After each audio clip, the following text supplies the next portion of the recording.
우리의 어린 시절을 되짚어보면 여러 가지로 설명할 수 있겠지만 특별히 어린 시절은 꿈을 꾸는 시절인 것 같습니다.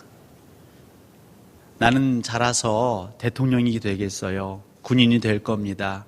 훌륭한 의사가 선생님이 되겠습니다라고 꿈을 꾸곤 합니다.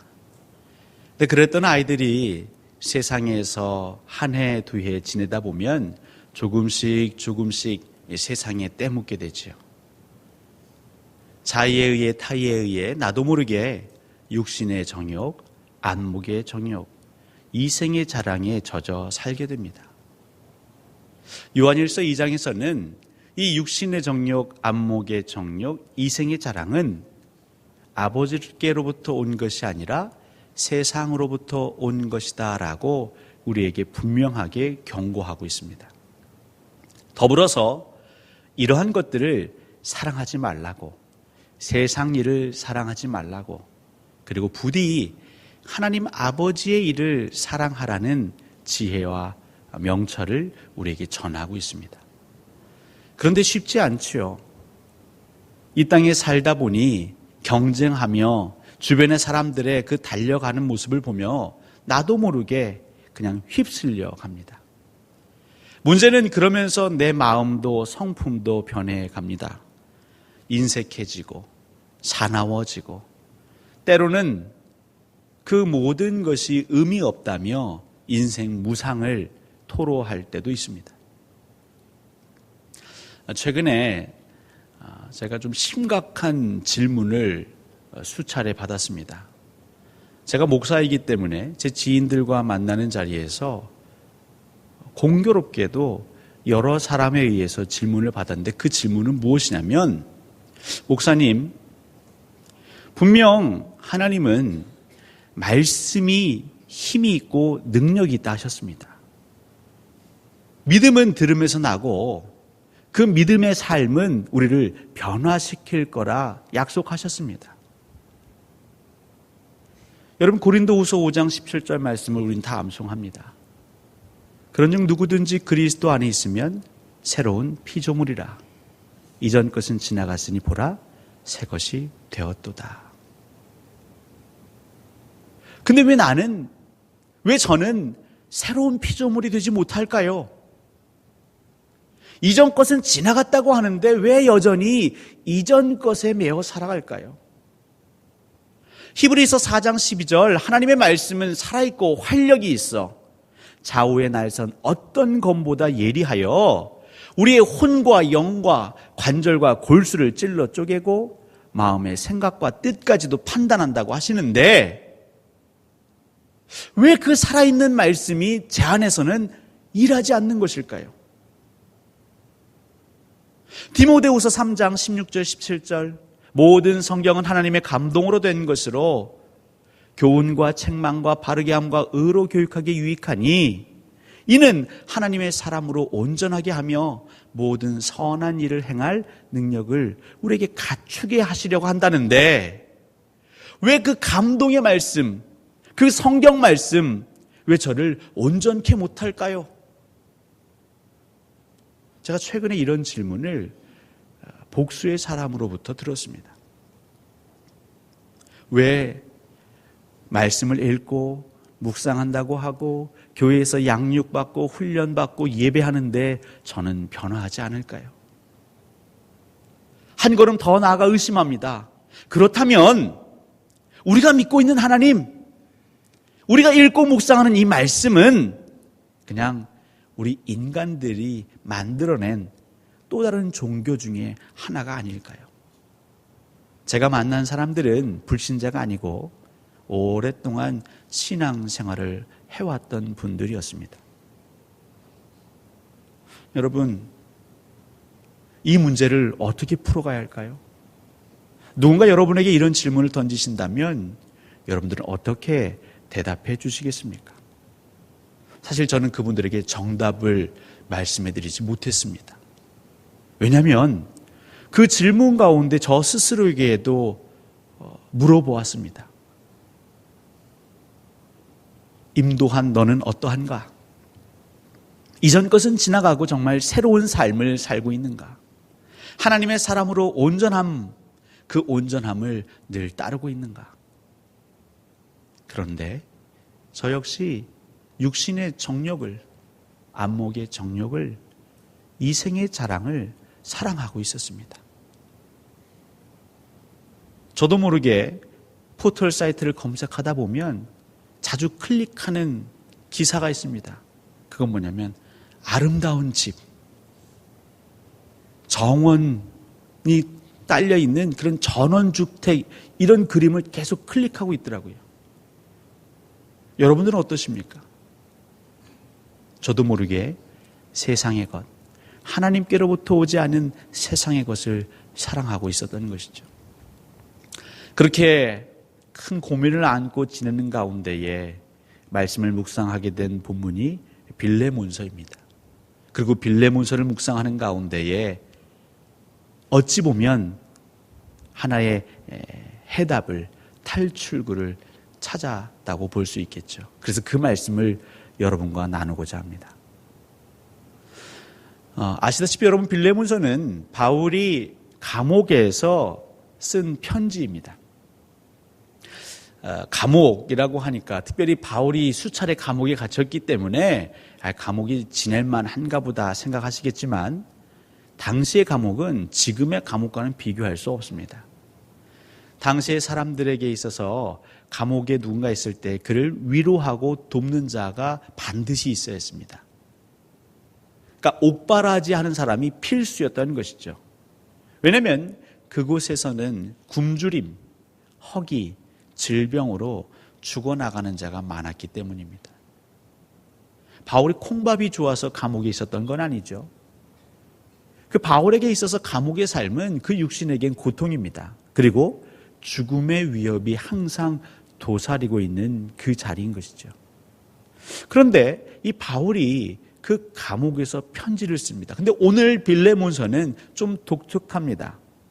에베소서, 빌립보서, 골로새서와는 좀 달리 이 빌레몬서는 하나의 사적인 일인 듯한 내용을 편지에서 담고 있죠. 그것은 다 아시다시피 그 동역자인 빌레몬이라는 사람에게 종이 있었는데 오네시모였습니다. 근데 이 오네시모가 그 주인을 버리고 뒤로 하고 도망을 친 것이죠. 당시 로마 법에 의하면 이 노예가, 종이 도망을 치면 그 도망간 노예를 주인이 잡아서 벌할 수 있었습니다. 그 분이 풀릴 때까지 매질할 수 있었고, 때로는 심지어는 십자가에 처할 수도 있었습니다. 그런 이 오네시모를 변호하면서 이 빌레몬에게 이 오네시모를 용서해 주라라는 편지를 보낸 것이죠. 근데 이 편지글이 그 그리스도인 형제들의 그 고민과 어떻게 맞닿아 있을까요?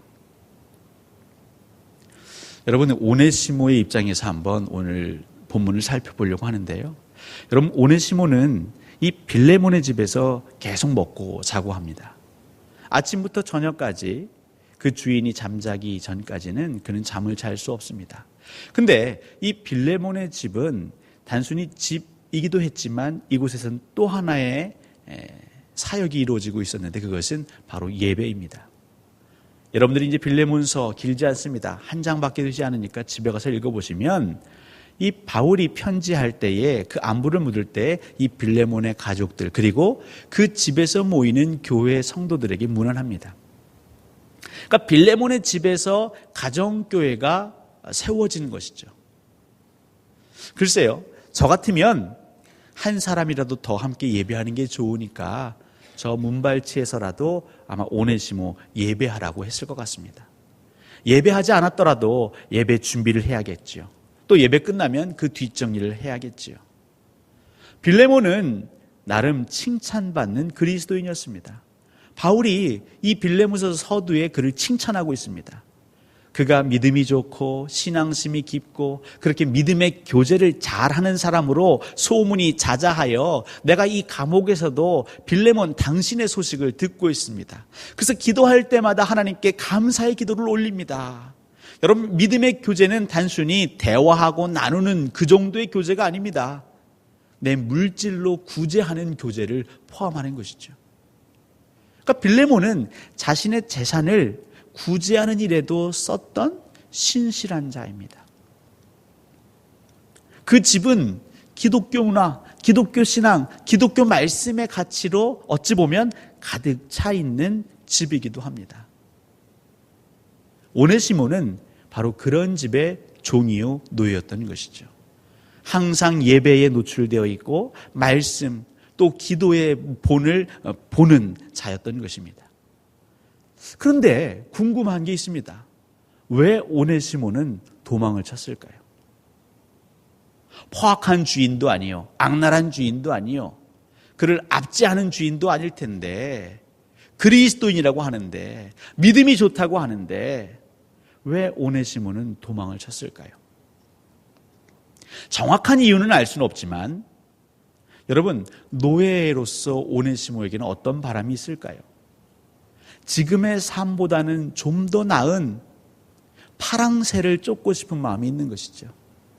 그러니까 지금의 자리에 만족하지 못하고 자족하지 못하고 이 자리에서 기쁨을 누리지 못했기에 그는 이 도망쳐서 잡히면 심한 매질, 심지어는 죽을 수 있음에도 불구하고 그 빌레몬의 집에서 도망쳤던 것입니다. 거꾸로 이해하면 오네시모는 그 믿음이 충만한 빌레몬의 집의 노예로 일하면서도 그 마음에 평강이 없었던 것이죠. 수많은 예배를 지켜보았지만 혹은 참석했을지도 모르겠지만 그 안에서 하늘의 평강, 샬롬을 느끼지 못한 것이죠. 그리고 그는 도망을 친 것입니다. 어떻게 이렇게 저렇게 지내다 보니까 도망자의 삶이라는 건 그렇죠. 감옥에 있는 바울을 대신 옥발하지 않은 일을, 심부름 일을 맡게 되었습니다. 아마 바울을 사랑하고 후원하는 지인들의 심부름이었을 것입니다. 그렇게 심부름을 하는 중에 안부를 묻습니다. 자네는 어느 출신인가? 처음에는 머뭇하던 오네시모. 하지만 그 바울의 음성을 한 번, 두 번 듣다 보니 그 마음이 열렸는지 자기 얘기를 한 것 같습니다. 사실 바울 선생님, 저는 도망자입니다. 저의 주인은 빌레몬입니다. 그런데 바울이 깜짝 놀라는 것이죠. 왜냐하면 빌레몬을 알고 있습니다. 빌레몬은 바울의 동역자입니다. 자네가 그 빌레몬 집의 종이었단 말인가? 오네시모도 놀라는 거죠. 자기는 숨어서 그래도 하루하루 먹고 살아야겠기에 이 심부름을 하는데 자기 주인을 아는 사람을 만난 것이죠. 바울이 또 다른 사람을 시켜서 그 빌레몬에게 오네시모의 행적을 가르쳐주면 오네시모는 잡히게 될 것이고 그는 매질을 당할 것입니다. 그런데 웬일인지 오네시모는 바울 곁을 떠나지 않습니다. 그가 발각될 수 있음에도 불구하고 바울 곁을 떠나지 않은 것이죠.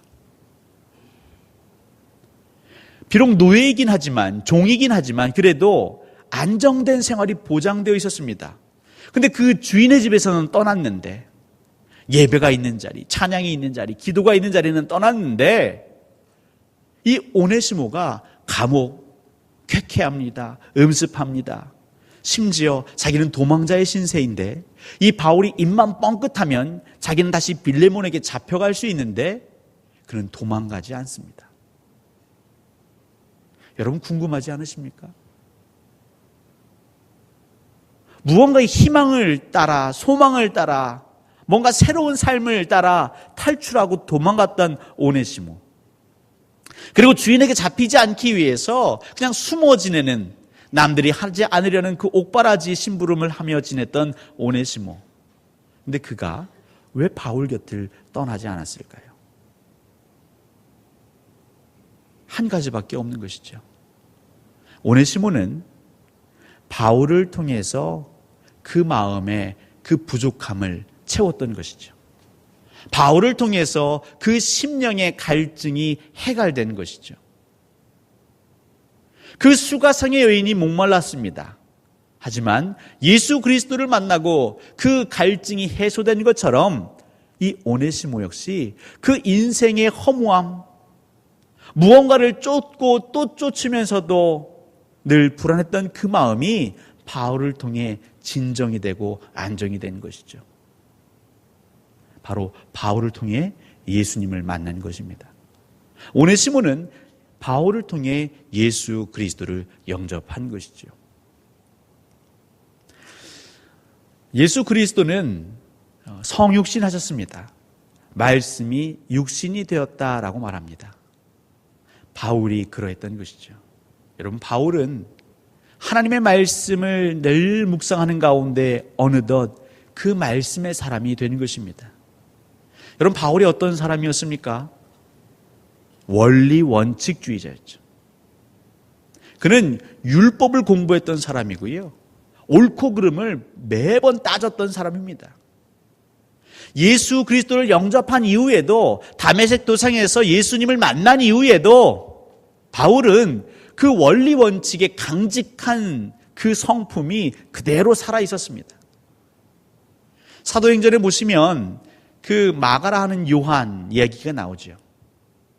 이 바나바는 누굽니까? 이 바울을 그 사도들과 연결시켜줬던 어떻게 보면 신앙의 은인이요, 자기의 멘토입니다.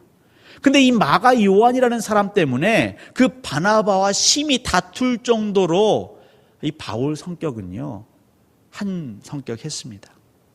이전에 그 사역에 제대로 동참하지 않았다는 이유만으로 마가 요한과는 이 선교 여행을, 전도 여행을 갈 수 없다고 바나바와 의견 충돌을 이룬 것이죠.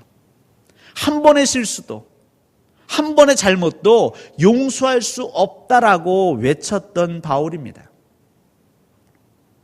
그런데 이 바울에게 어떤 일이 일어났는지, 이 오네시모, 여러분, 오네시모는 도망자입니다. 법을 어긴 사람입니다. 그런데 이 법을 어긴 오네시모를 향해서 너그러운 마음을 갖게 된 것이죠. 모르긴 해도 바울은 분명 누가복음의 말씀, 예수 그리스도께서 그에게 하셨던 누가복음 17장 3절에서 4절 말씀을 암송했던 것 같습니다. 너희는 스스로 조심하라. 만일 내 형제가 죄를 범하거든 경고하고 회개하거든 용서하라. 만일 하루에 7번이라도 내게 죄를 짓고 7번 내게 돌아와 내가 회개하노라 하거든 너는 용서하라 하시더라. 그러니까 하루에, 한 날에 7번 돌아와서 제가 회개합니다 그러면 그냥 7번 다 용서해 주라는 거죠. 한 번, 두 번도 아니고 7번씩이나 계속 용서하라는 것이죠. 이것이 어떻게 가능할까요? 그것은 오늘 바울 스스로 고백하는 그 한 단어, 갇힌 자에 담겨져 있습니다. 여러분, 옥중소신, 감옥에서 쓴 편지글이 4개 있다고 했죠. 에베소서, 빌립보서, 골로새서, 빌레몬서. 그런데 이 편지 서두에 항상 문안 인사를 할 때 바울이 스스로를 이렇게 소개하는 장면이 나옵니다. 그리스도 예수, 하나님의 뜻으로 말미암아 예수 그리스도의 사도된 바울, 혹은 예수의 종 바울, 이렇게 표현했는데 유독 빌레몬서에서는 그리스도 예수를 위하여 갇힌 자 된 바울, 이렇게 표현하고 있습니다. 갇힌 자. 물론 감옥에 있는 자라는 표현입니다. 근데 그것을 예수님 때문에 내가 감옥에 있습니다라고 한탄하거나 아니면 책망하거나 핑계대는 게 아닙니다.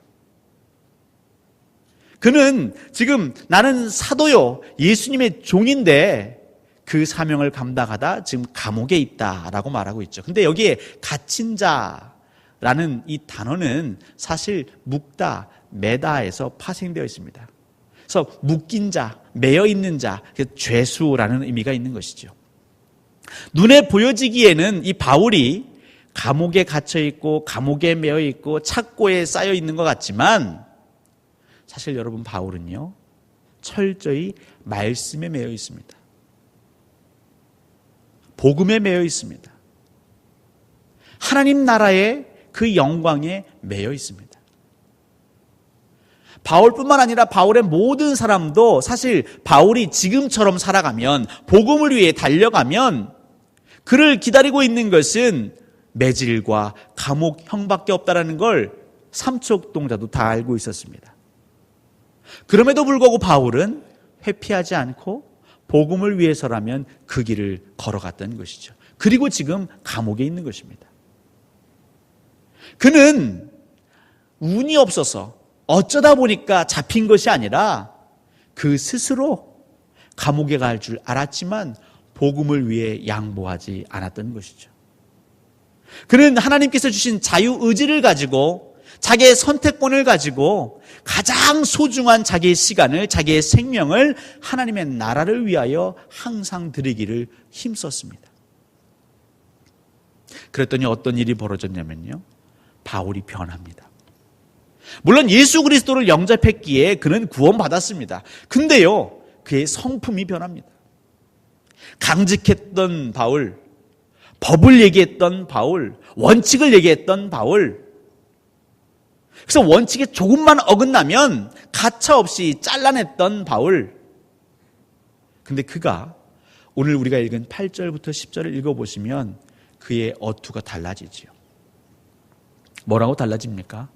내가 당연한 권리로 너에게, 빌레몬에게 명령할 수 있지만, 왜냐하면 바울은 비록 감옥에 있지만 교회의 지도자입니다. 교회의 리더로서 너에게 명령할 수 있지만 뭐라고 명령합니까? 오네시모를 용서해라.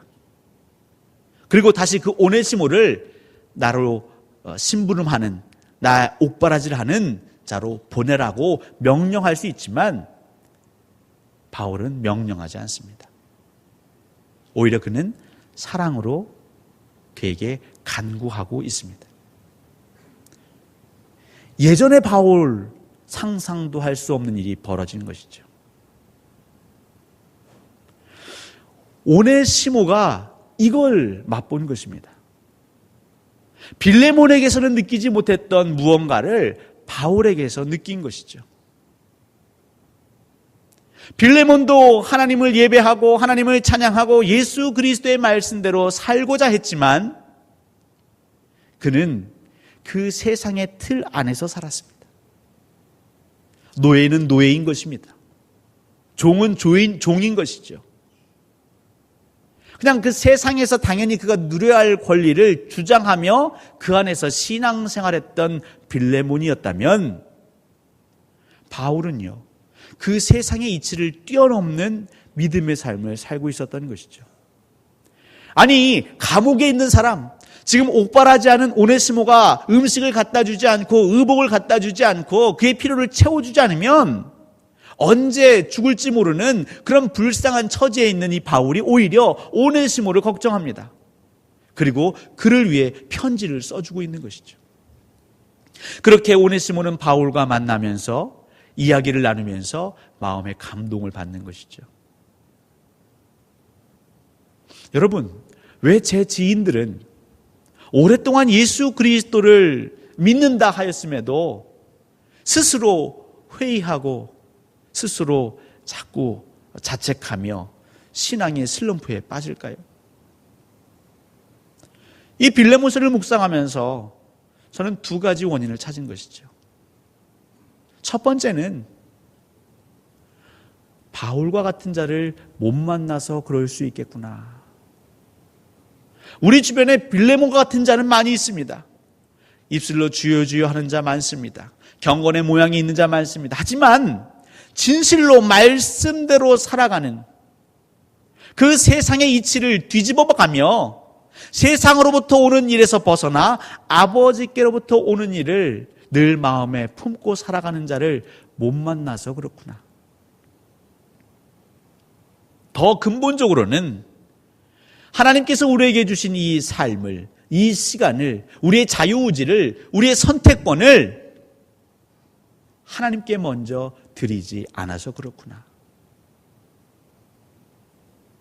여러분은 하나님을 언제 생각하십니까? 물론 오늘 예배하는 우리 광주동산교회 모든 성도님들은 항상 쉬지 않고 범사에 하나님을 생각하시는 줄로 믿습니다. 하지만 우리 가운데 간혹 주일에만, 예배할 때만, 아니면 나의 필요가 떠오를 때만 하나님을 떠오를 때고 찾을 때가 많습니다. 그 외의 시간에는 내 문제, 육신의 안목의 정욕, 이생의 자랑, 세상의 일, 내가 성취해야 할, 내가 벌어야 할, 내가 이루어야 할 그저 세속의 땅의 일에만 매여 있는 것은 아닌지요. 우리 예수 믿는 사람들은 처음부터 끝까지 나중까지 오직 하나님의 나라, 그의 나라와 그의 의를 구해야 하는 것입니다. 여러분이 있는 가정에서, 여러분이 있는 일터에서 우리는 물어야 하는 것이죠. 하나님, 어떻게 하면 이곳에서 하나님의 나라를 꿈꿀 수 있겠습니까? 제가 하고 있는 이 일 속에서, 이 세상 사람들과 구별되지 않는 이 삶 속에서 어떻게 하나님의 나라를 구현해낼 수 있겠습니까? 라고 끊임없이 자문하고 끊임없이 구하고 찾아야 하는 것이죠. 하루아침에 되지 않습니다. 지름길이 없습니다. 바울은 그 길이 고난의 길인 줄 알면서도 끊임없이 하나님의 나라를 찾고 구했습니다. 감옥에 갇혀 매를 맞으면서까지도 그 삶을 살았던 것이죠. 그리고 그는 끝내 알았습니다. 일체의 비결을 알았던 것이고 하나님의 뜻을 알았던 것이죠. 여러분, 예수를 알지 못했던 공자도 그 스스로 얘기합니다. 40이면 부록이요, 50이면 지천명, 60이면 이순이라. 여러분, 이순이 뭡니까? 이 귀가 순하다는 건데요, 세상의 이치를 깨달아서 모든 것이 다 이해가 되는 그 상태가 60이랍니다. 여러분, 바울이 이 빌레몬서를 썼을 때 그 나이가 거의 60세에 가깝습니다. 바울은요, 어떤 사람들의 이야기를 들어도 그것이 다 이해가 되는 것이죠.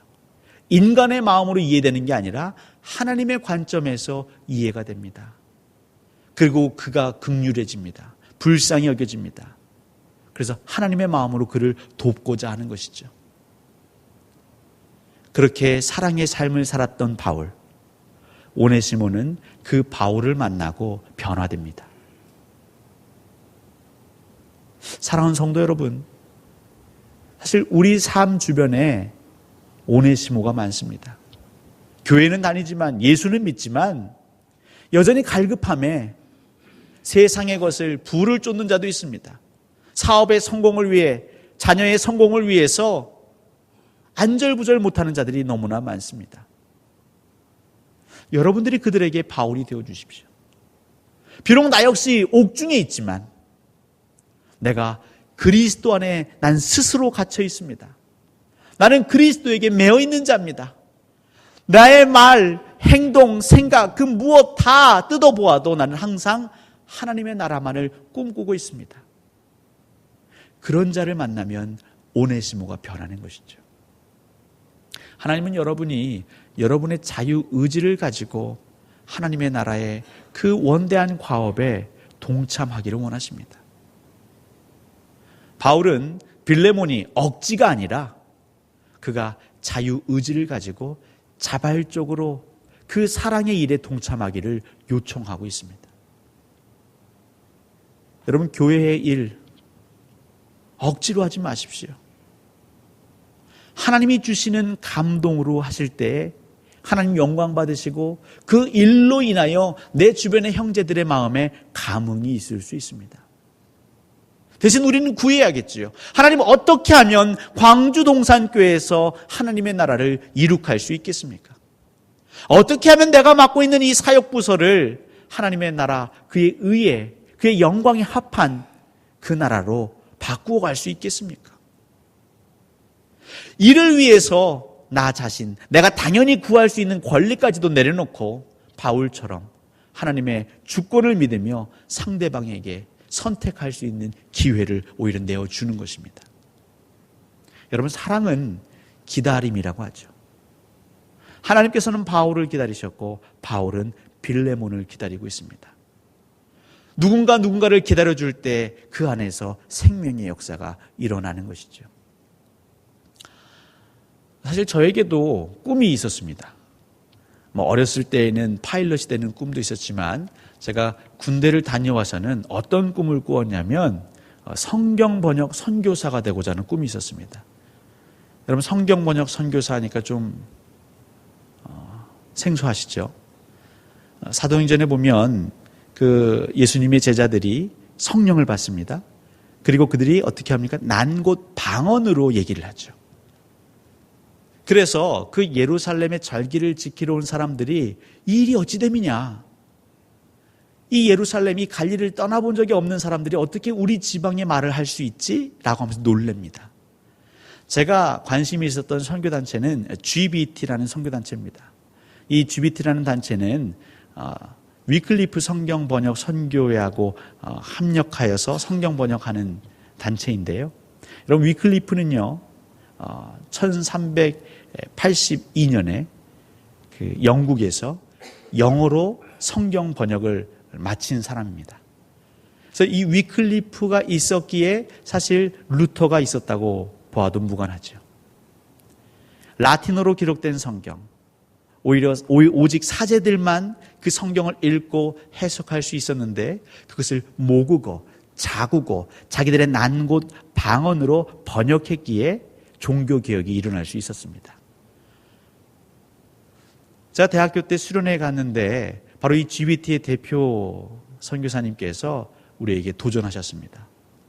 여러분, 하나님께서는 모든 백성을 사랑하시고 그들의 난 곳 방언으로 성경 읽기를 원하십니다.